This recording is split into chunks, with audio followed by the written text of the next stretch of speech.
Okay, this is an exclusive story this evening. You haven't seen this anywhere else. A couple of weeks ago, MSNBC broke a story about the conditions at a U.S. Border Patrol station in Yuma, Arizona. You might remember that from the show. The reporters on that story were Julia Ainsley and Jacob Soboroff. They obtained more than 24 significant incident reports that were written by government caseworkers, but they were based on what they'd been told by kids who had been held by the Trump administration at the border station in Yuma. And those significant incident reports included an allegation of sexual assault against a 15-year-old girl by a uniformed officer, as well as retaliation against kids who had requested clean food and drinking water and had their bedding taken away in retaliation for those requests. Now, up until this point, we have been relying on documents like those incident reports, as well as accounts from lawyers and government workers, in order to understand what's happening in facilities like that one in Yuma, Arizona. Children held at these facilities rarely speak to the media themselves out of a quite understandable fear that they might be targeted or deported or retaliated against or... But here's something new. Tonight, NBC News has obtained an interview with a Guatemalan boy who was held at the Yuma border facility for 11 days. Kids aren't supposed to be held for more than 72 hours. He was held for 11 days.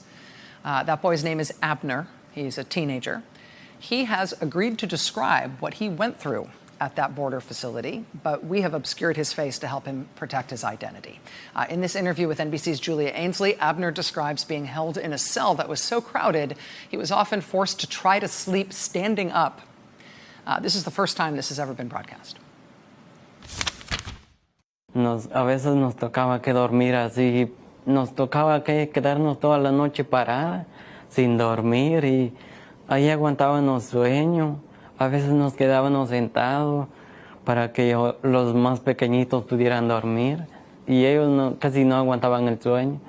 Y nosotros, aunque sea, nos quedábamos así atrancados a una pared y nos quedábamos toda la noche allí aguantando sueño y frío, porque hacía mucho frío adentro, era muy helado. A veces nos cambiábamos así como por turno.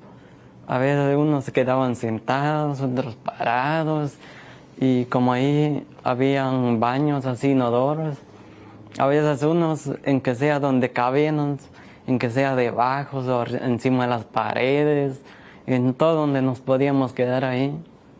Y nunca nos pudimos bañar ahí todos los 11 días que estuve. We stayed propped against a wall. We would stay the whole night there. It was very cold inside. It was very cold. We could never bathe there. We could never bathe all the 11 days I was there. In addition to being held in cells that were so crowded, he says he was forced to sleep standing up. Abner also tells NBC News that all day and all night they would leave the lights on, making it not only next to impossible to sleep, but also impossible to know whether it was morning, noon, or night. Day after day after day. Abner describes being mocked when asking Border Patrol officials what time it was. Y pasaba uno el día y la noche con frío y con luz.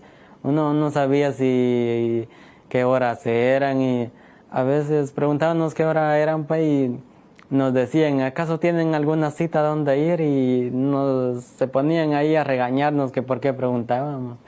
They would reprimand us for asking the time. In the interview, he also talked about being hungry. He says, quote, sometimes we wouldn't eat. They wouldn't give us food. I would want to eat, but I would ask them and they wouldn't give us anything. Despite there being no soap to bathe with or to wash their hands with, Abner also tells NBC News the only way kids in his cell were able to get any water was to lap it out of their own hands. They weren't given any other way to drink, even though they couldn't clean their hands before they would have to do this. Cuando nos tocaba que tomar agua en los chorros, pues, no nos daban con qué recibirnos, que con las manos, así todas sucias, y como no nos daban ni siquiera un vasito, ni en algo recibir. Nosotros a veces, aunque sea, nos lavamos algo las manos, porque no teníamos ni con qué lavarnos, ni algún jabón, ni nada. Así agarrábamos el agua y lo tomábamos, porque no teníamos con qué recibirlo. Abner also talked about seeing one boy who's around his age, teenage boy, get punched out by a guard. Lo golpearon y no sé, con un puño le sacaron el aire y lo golpearon ahí, pero no sé por qué. Y ahí como 3 días lo llevaron a otro cuarto, pero no sé por qué. Y ahí cuando llegó con nosotros nos dijo que lo habían golpeado y nosotros mismos lo vimos. Lo vi yo, estábamos afuera y lo golpearon, pero no sé por qué. How old was that man? Él tenía como 16 años.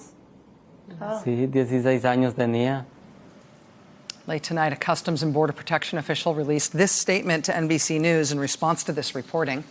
It says, in part, quote, the claims are inconsistent with Customs and Border Protection's records corresponding to the juvenile migrant's time in custody from May 25th to June 5th, 2019. It is important to note that Customs and Border Protection takes all reports of employee misconduct seriously, and the juvenile's allegations of mistreatment have been referred to Customs and Border Protection's Office of Professional Responsibility. Joining us now is NBC News correspondent Julia Ainsley, who interviewed Abner and who has been on the story from this beginning. Julia, thanks very much for being here to talk about this. I really appreciate it. Thanks, Rachel. Thanks for doing this story. And, I was just so glad that Abner would sit down with us. We have an excellent producer, Didi Martinez, who's fluent in Spanish. And it took time to speak to Abner and his father and to convince him to sit down. But I think, these stories, especially hearing it from his mouth, really does have more power to it. And the other thing I just kept thinking the whole time talking to them is, yes, I'm finding out a lot of these details for the first time, but Abner was interviewed by government caseworkers right after he left. That's the story we broke on your show 2 weeks ago about these children who sat down and he talked a lot about the retaliatory measures by these guards, that they weren't allowed to get near the windows because they weren't allowed to see the light, that they would be yelled at, called names. He was scared to ask for anything. That has been known to our government for months. And so it's hard to see this and to hear this and to think that so little justice has been done in the meantime. And Julia, I know from looking at the transcript and going through those clips of that interview you were able to do with him, I know he talked to you in great length specifically about being hungry. And he said, what struck me, one of the things that really stuck with me in a sort of harrowing way, is he says the older kids who were in these really crowded cells, teenage kids, would go out of their way to try to make sure that the younger kids had enough food to eat, basically saying that there wasn't enough food to go around, and so the older kids are trying to take care of the younger kids. What can you tell us about that? That's right. I mean, one of the reasons they did that is because the children would cry, that 8, 9, 10-year-olds would cry when they were sleepy, when they were hungry, when they weren't being treated well. And so the older kids found that if they cried, then the guards got angry. And so the best thing they could do was to protect these children. It was protecting all of them. And so sometimes he'd say if he had an extra hamburger, or if he even had only his one hamburger, he would give it to the younger children because the older ones, they could endure the hunger. That's the way he described it. And there was another reason for the first 48 hours. He did not lie down. He just stayed standing up so that the younger ones could lie down. And he eventually found a place to sleep only on a pile of trash in their cell that had not been cleaned. But there really was this community there where they had to look out for these younger children because there was no one else there to do it. NBC's Julia Ainsley, just remarkable reporting. I know the Yuma reporting from a couple of weeks ago got national attention. It's hoped, of course, that it'll be a driver for improved conditions there, but I expect that this is going to have a really big impact, too, being able to hear from these kids from this kid in his own voice. Thanks for doing this. Thanks for letting us break it here. Thank you. All right, much more to get to tonight. Stay with us. Hey there, I'm Chris Hayes from MSNBC. Thanks for watching MSNBC on YouTube. If you want to keep up to date with the videos we're putting out, you can click subscribe just below me or click over on this list to see lots of other great videos.